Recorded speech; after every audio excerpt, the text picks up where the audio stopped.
வணக்கம் எல்லாருக்கும். இன்றைக்கி என்னோடய வீடியோவில் நீங்கள் பார்க்க போகிறது ஒரு சின்ன சமையல். ஓகே, வாங்க போகலாம். என்ன செய்ய போகிறேன்னு பார்க்கவே விளங்கி இருக்கும் சில பேருக்கு. ஓகே, வாங்க வீடியோக்குள்ளே போகலாம். இது நல்ல சுத்தமான இயற்கையான மோர் எடுத்து வச்சுருக்கிறேன். இது நல்ல பியோமாக் தான். இந்த மோர் தான் நான் எடுத்துருக்கிறேன். அதான் காட்டுறேன் உங்களுக்கு. இங்கே எல்லோ கஃபூர் அந்த கடையிலெல்லாம் இருக்குது. அந்த வாசமே அந்த இயற்கையாக நாங்கள் ஊரில் வர அந்த மோரின்ற தயிரின்ற மனம் அப்படியே இருக்கும். ஓகே, இதை நல்லா கலக்கி விடணும். கொஞ்சம் சின்ன சின்ன கட்டி மாதிரி இருக்கும். அது ஃப்ரிட்ஜுக்கு தான் இருக்குது. அதனால தான் இது லைட்டாக அவிச்சு வச்சுருக்கிறேன். துவரம் பருப்பு, இதோட கூட சீரகம் போட்டு 2 கரண்டி போட போகிறேன். சீரகம் 2 மேச கரண்டி நான் எடுத்துருக்கிற கரண்டியில். ஓகே, இது காணும்.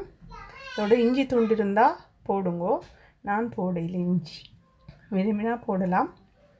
ஓகே, 3 பச்சை மிளகாய் போட போகிறேன். நீங்கள் விரும்பினா 5 மிளகாவும் போடலாம், காரத்துக்கு ஏற்ப. ஏன்னா இது பால் டேஸ்ட் தானே. நான் வைக்க போகிறது மோர் குழம்பு. அதுக்கு தான் இவ்வளவு செய்கிறேன்.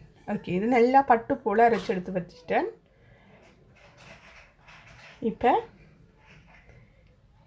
இதுக்குள்ள அரைச்ச அந்த பேஸ்ட்டை போட்டு கலக்க வேணும். நல்லா சேர்ற மாதிரி கலந்து எடுத்துட்டு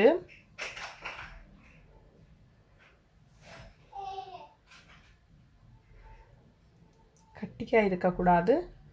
நல்லா கலந்தெடுக்கலாம். சில பேர் மிக்சிலேயும் போட்டு அடிக்கணும். அது உங்களோட விருப்பம். விரும்பினா அதுலேயும் செய்யலாம். ஓகே, இங்கால அடுப்பில் சட்டி போட்டு சட்டி சூடாயிட்டுது.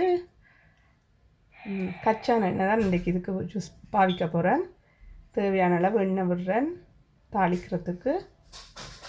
ஓகே, எண்ணெய் சூடாயிட்டுது. இப்போ கொஞ்சம் கடுகு போடலாம். ஓகே, கடுகு வெடிச்சிட்டு இப்போ கொஞ்சம் வெந்தயம் போட போகிறேன். கடுகு கொஞ்சம் வெடிக்கணும். ஓகே, இப்போ வெந்தயம் போட்டுட்டேன்.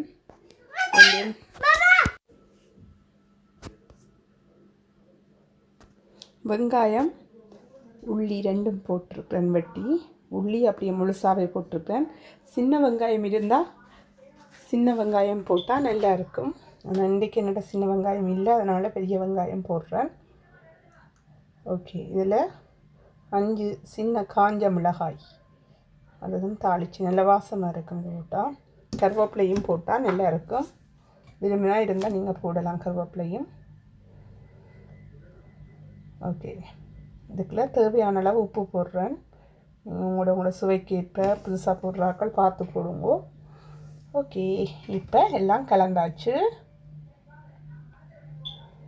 உப்பு நல்லா மிக்ஸ் பண்ணிட்டேன். உப்பு உங்களோட சுவைக்கேற்ப போடுங்க. ஓகே, இதுக்குள்ளே இந்த தாளித்த கலவைக்குள்ளே இந்த மோர் கலவையை ஊற்றிட்டேன். கழுவியும் ஊற்றிட்டேன். அது அந்த இடையில் காட்டுப்படையில் வீடியோவில் அப்படி அந்த தாளித்ததுக்கு அந்த நாங்கள் ஏற்கனவே மோர் கலந்து வச்சதை நல்லா தண்ணியில் அடியில் ஒட்டி இருந்தால் அதை தண்ணியிலையும் கழுவி ஊற்றலாம். ஓகே, இதுக்குள்ளே கொஞ்சம் ஒரு அரை தேக்கரண்டி அளவில் மஞ்சள் தூள் ஒரு நிறமும் பார்க்க நல்லா இருக்கும் சாப்பிடைக்க. அதுக்காகத்தான்.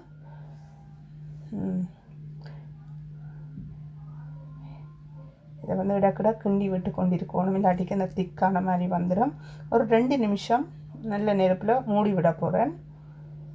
ஓகே, இப்போ எடுத்து அதை இடையில் திருப்பி இருக்கா நல்லா கிண்டி விட்டால் தான் நல்லது.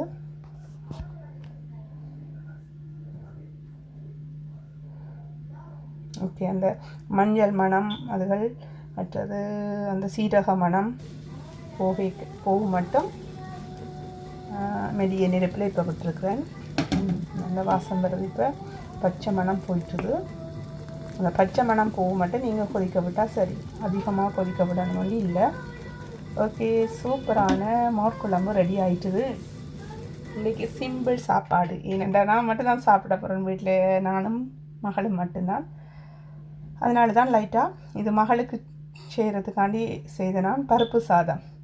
பருப்பு ரைஸ் ரெண்டும் ஒரேடியாக போட்டு அவிய விட்டுட்டு அதுக்குள்ள உள்ளி லைட்டாக மிளகு சீரகம் பச்சை மிளகாய் போட்டிருக்கிறேன். 2 அவள் உரைப்பு கொஞ்சம் சாப்பிடுவா, அதுக்கேற்றபடி போட்டிருக்கிறேன். ஏன் இது பருப்பும் ரைஸும் ஒன்றடியாக போட்டிருக்கிறேன்னு சொன்னால் அவள் பருப்பு கறியோட சோறு கொடுத்தா சாப்பிட மாட்டா. அதனால் பருப்போடு சேர்ந்துருந்தால் சாப்பிட்ருவா, தெரியாமல் இருந்தால். ஓகே, இப்போ இந்த இதுக்கு இந்த மோர் குழம்பு சூடாக ரைஸ் இருக்குது, சூடாக மோர் குழம்பும் இருக்குது, ஊற்றி ஒரு அப்பளமும் வச்சு சாப்பிட்டா ஓகே, சிம்பிளான சாப்பாடு ரெடி. நீங்களும் செய்து பாருங்கள், அதுக்காக தான் இதை காட்டுறேன்.